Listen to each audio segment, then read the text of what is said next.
तो जो बेटा था वो गुड़ बहुत खाता था। परफेक्ट मिठाई मानी जाती है ग्रामीण क्षेत्र। तो इतना खाता था जिसका कोई जवाब नहीं था। भेली कह सकते हैं, भेली।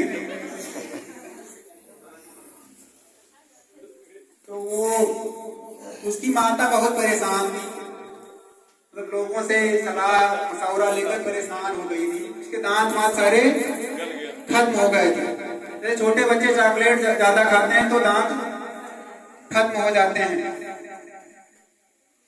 तो उनको माता जी को ये पता चला कि दूर गांव में एक संत जी रहते हैं, वो जिससे जो बात कह देते हैं वो बात मान लेता, सिर्फ कोई इलाज नहीं करते, सिर्फ एक वक्तव्य कहते थे।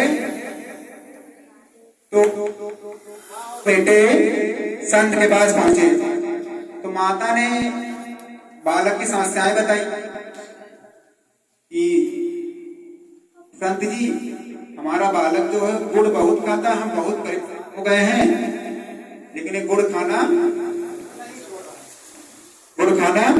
नहीं छोड़ रहा। संत जी कल आइएगा। संत जी ने कहा कल आइएगा।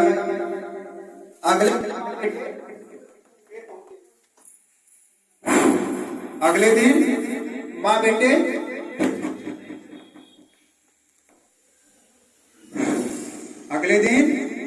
जब फिर पहुंचे, यही प्रश्न माँ ने फिर कहा संत से कि मेरा बेटा गुड़ बहुत खाता है, बाबा जी किस तरह कोई उपाय करिए कि गुड़ खाना कम कर दे या छोड़ दे। संत जी ने फिर कहा कल आइएगा। तो बेटे की समस्या से माता परेशान थी, बाकी कल फिर आते हैं। तो तीसरे दिन फिर पहुंची, यही समस्या फिर उन्होंने संत से बताई। तीसरे दिन भी संत जी ने कहा कल आइएगा। अच्छा, सपोज दैट किसी से ऐसा भी बार बार कहा जाए तो कल आइएगा, तो लोग इरिटेट होने लगते, लोग यानी ऊपन होने लगते हैं, यहाँ तक कि अगर घर नहीं तो पहली बार में ही उग जाएंगे। तो चौथे दिन जब माँ बेटे पहुंचे तो समस्या संत ने कहा अच्छा आप समस्या फिर से बताइए। तो उन्होंने कहा बाबा जी, मतलब ये समस्या है कि मेरा बेटा गुड़ बहुत खाता, मतलब इतना खाता जिसका कोई जवाब नहीं, इसके दांत बहुत खत्म हो गए हैं, गुड़ छोड़ के बाकी कुछ खाना पानी कुछ खाता नहीं, जिसको गुड़। ये यही बात है। तो संत जी ने कहा ठीक है बेटा गुड़ मत खाइएगा। संत जी ने सिर्फ इतना कहा कि गुड़ मत खाइएगा। तो माता ने कहा कि बाबा जी इतने से काम हो जाएगा। तो उन्होंने कहा हम जिसको जो कह देते हैं वो मान लेता है, यही हमारा इलाज है, यही उपचार है, यही हमारी सिद्धि है, जिससे जो कह देते हैं वो मान लेता है। तो अब उत्सुकता व जिज्ञासा के कारण माता ने कहा कि इतनी सी बात थी तो 4 दिन दौड़ाने का क्या मतलब है?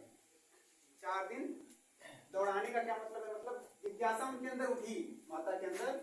तो माता ने मतलब संत जी से ये प्रश्न कर लिया कि जब इतनी सी बात संत जी कहनी थी बेटा गुड़ मत खाइएगा, तो आप पहले दिन भी कह सकते थे, तो संत जी ने कहा कि हाँ पहले दिन भी कह सकते थे, लेकिन तब उसका प्रभाव नहीं पड़ता।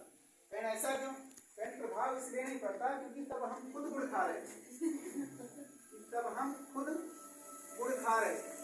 इसीलिए यदि हमारे अंदर कोई अवगुण होगा उसको हम दूसरों से कहते हैं तो उसका इफेक्ट नहीं पड़ता, चाहे हम हो चाहे आप।